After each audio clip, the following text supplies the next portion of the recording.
Turning me around by one arm, he moved a broad, flat hand along the front vista, including in its sweep a sunken Italian garden, a half-acre of deep, pent roses, and a snub-nosed motorboat that bumped to the tide offshore.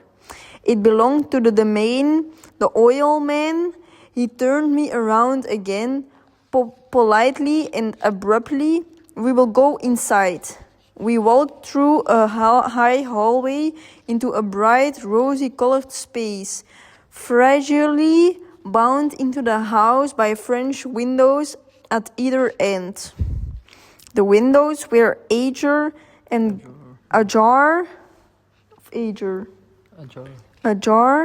and gleaming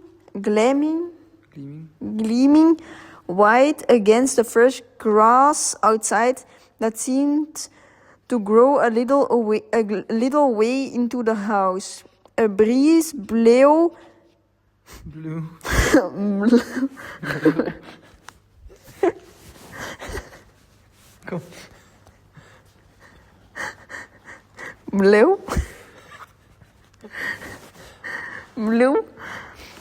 through the room. Blue curtains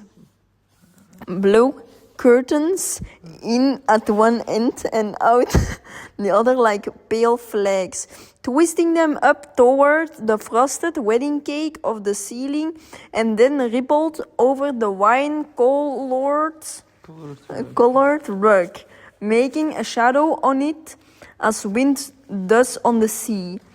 The only completely stationary object in the room was an enormous couch on which two young women were bound. Dat is wel raar woord. Buoyed up as through upon an anchored balloon. They were both in white, and their dresses were rippling and fluttering as if they had just been blown back in after a short flight around the house. I must have stood for a few moments listening to the whip and snap of the curtains and the groan of a picture on the wall. Then there was a boom as Tom Buchanan shut the near window, and the caught wind died on about the room, and the curtains and the rugs and the two young women ballooned slowly to the floor. The younger of the two was a stranger to me. She was extended full length at her end of the divan, completely motionless and with her chin raised a little as if she were balancing something on it, which was quite likely to fall. If she saw me out of the corner of her eyes, she gave no hint of it. Indeed, I was almost surprised into murmuring an apology for having disturbed her by coming in. The other girl, Daisy.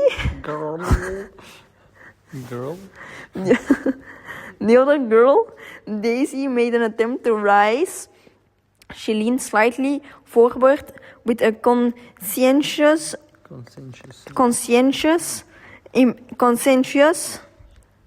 expression. Then she laughed, and an absurd, charming little laugh, and I laughed too, and came forward into the room. I'm paralyzed with happiness. Dat staat er zo. She laughed again, as if she was something very witty, and held my hand for a moment, looking up into my face, promising that there was no one in the world she so much wanted to see. That was a way she had. She hinted in a murmur that the surname of the balancing girl was Baker. I've heard it said that Daisy murmur was only to make people lean toward her and towards and her an irrelevant criticism that made it no less charming. At any rate, Miss Barker's lips fluttered. She nodded at me almost imperceptibly, imperceptibly, and then quickly tripped her head back again. The object she was balancing had obviously tottered a little and given her some of a fright. Again, a sort of apology arose to my lips. Almost any exhibition of complete sufficiency draws a stunned tribute from me. I looked back at my cousin, who began to ask me questions in her low, thrilling voice. It was the kind of voice that the ear follows up and down as if each speech is an arrangement of notes that will never be played again. Her face was sad and lovely, with bright things in it, bright eyes and bright, passionate mouth, but there was an excitement in her voice that men who had cared for her found difficult to forget. A singing compulsion, a whispered listen, a promise that she had done gay. Wat betekent dat? A promise that she had done gay. Exciting things just a while since and that they were gay. Exciting things overing in the next hour. I told her how I had stopped off in Chicago for a day on my way east and how a dozen people had sent their love through me. Do they miss me? She cried ecstatically. The whole town is desolate. All the cars have the left rear wheel painted black as a morning red, and there is a persistent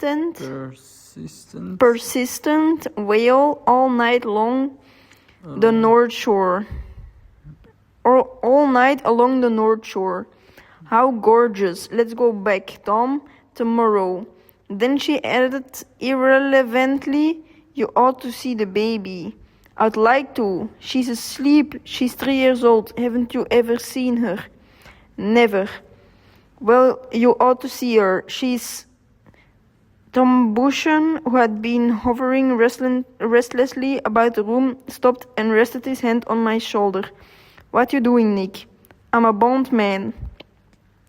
Who with? I told him. Never heard of them. He remarked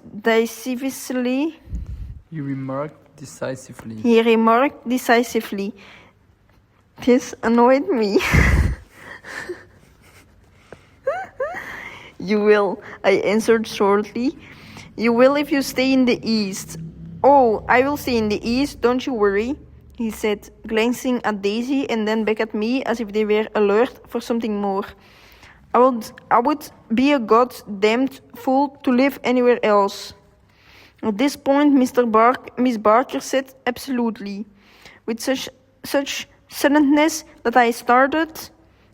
It was the first word she uttered since I came into the room. Evidently.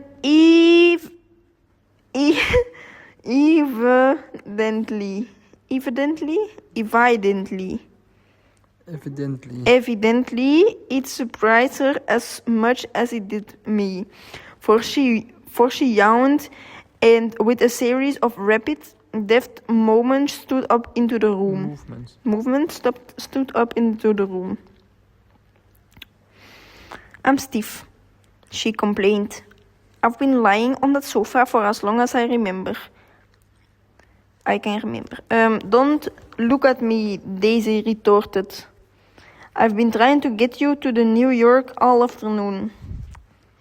No thanks, said Miss Barker to the 4 cocktails just in from the pantry.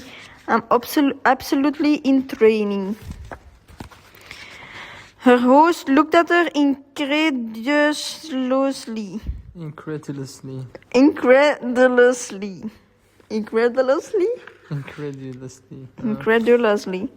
You are. He took down his drink as if it were a drop in the bottom of a glass. How you ever get anything done beyond me? I looked at Miss Barker, wondering what it was she got done. I enjoyed looking at her. She was a slender, small-breasted girl with an erect carriage, which she accentuated. Accentuated? Accentuated. Accentuated by throwing her body backward at the shoulders like a young cadet. Her grey, sun-stained eyes looked back at me with a polite, reciprocal.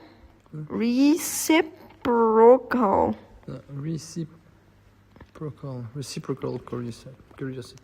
Out of a wan, charming, disconnected face, it occurred to me, now that I had seen her or a picture of her somewhere before, you live in the You live in West Egg, she remarked contemptuously. Oh. I know somebody there. I don't know a single. You must know Gatsby. Gatsby? Demanded Daisy. What Gatsby? Before I could reply that he was my neighbor for dinner was announced. Maar er staan nooit commas. Before I could reply that he was my neighbor, dinner was announced. Wedging his tense arm imperatively under mine, Tom Buchanan compelled me from the room as though he were moving a checker to another square. Slenderly, languidly, their hands set lightly on their hips, the two young women presented us out into a rosy-colored porch open toward the sunset, where 4 candles flickered on the table in the diminished wind. Why candles? Objected Daisy, frowning. She snapped them out with her fingers. In 2 weeks, it will be the longest day in the year. She looked at us all radiantly. Do you always watch for the longest day of the year and then miss it? I always watch for the longest day in the year and then miss it. Ik heb dat toch juist gelezen? We ought to plan something, yawned Miss Barker, sitting down at the table as if she were getting into bed. All right, said Daisy. What will we plan? She turned to me helplessly. What do people plan? Before I could answer, her eyes fastened with an out expression on her little finger. Look, she complained. It hurt. I heard it. Oh, sorry. Okay. We all looked. The knuckle was black and blue. You did it, Tom, she said accusingly. I know you didn't mean to, but you did it. You did do it.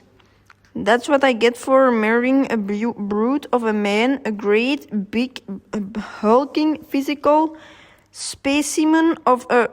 I hate that word hulking, objected Tom crossly. Even in kidding. Hulking, insisted Daisy. Sometimes she had a Miss Barker thought at once unobtrusively.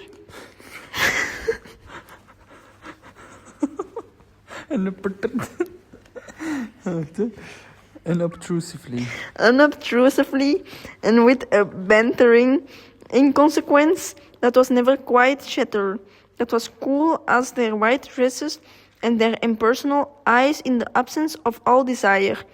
They were here, and they accepted Tom and me, making only a polite, pleasant effort to entertain or to be entertained. They knew that presently dinner would be over, and a little later the evening too would be over and casually put away. It was sharply different from the West, where an evening was hurried from the face to the face toward its close in a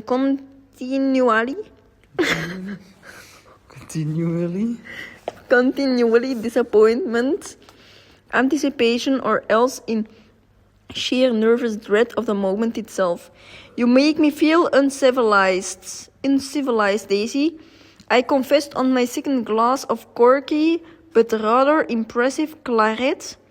Can you talk about crops or something? I meant nothing in particular. In particular. Dat is niet I. In particular. Huh? By this remark, but it was taken up in an unexpected way. Civilization's going to pieces, broke out of Tom violently. I've gotten to be a terrible pessimist about things. Have you read The Rise of the Colored Empires by this man Godard? Why, no, I answered, rather surprised by its tone. Well, it's a fine book and everyone ought to read it. The idea is if we don't look out, the white race will be utterly submerged. It's all scientific stuff. It's been proved. Tom... Scientifically. It is. Submerged, onderdompeld. Tom's getting very profound, Daisy said with an expression of untaught sadness. He reads deep books with long words in them. These books are all scientific, insisted Tom, glancing at her impatiently. This fellow has worked out the whole thing. It's up to us, who are the dominant race, to watch out, or these other races will have control of things. We've got to beat them down. Facts? Yeah. We got to beat them down, whispered Daisy, winking very ferociously. Ferociously? Ferociously. Ja, ferociously. Ferociously toward the fervent sun.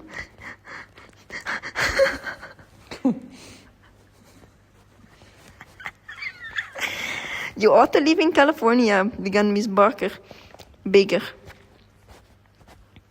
But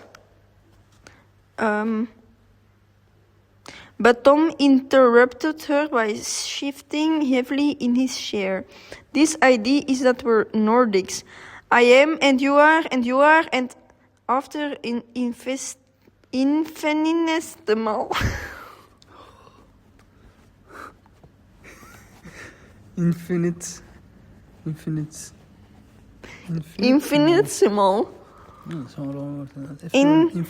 Infinitesimal hesitation. He included Daisy with a slight nod, and she winked at me again.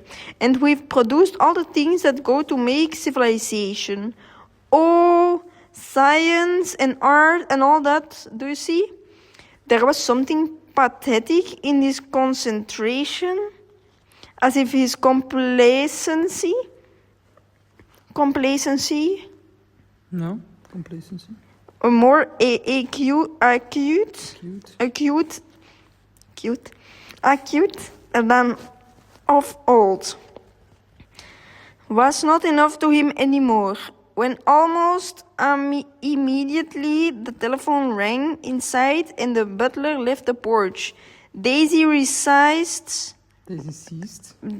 seized upon the momentary interruption and leaned toward me. I will tell you family secrets, she whispered enthusiastically. It's about the butler's nose. Do you want to hear about the butler's nose? That's why I came over tonight. Well, He wasn't always a butler. He used to be the silver polisher for some people in New York that had a silver service for 200 people. He had to polish it from morning till night until finally it began to affect his nose.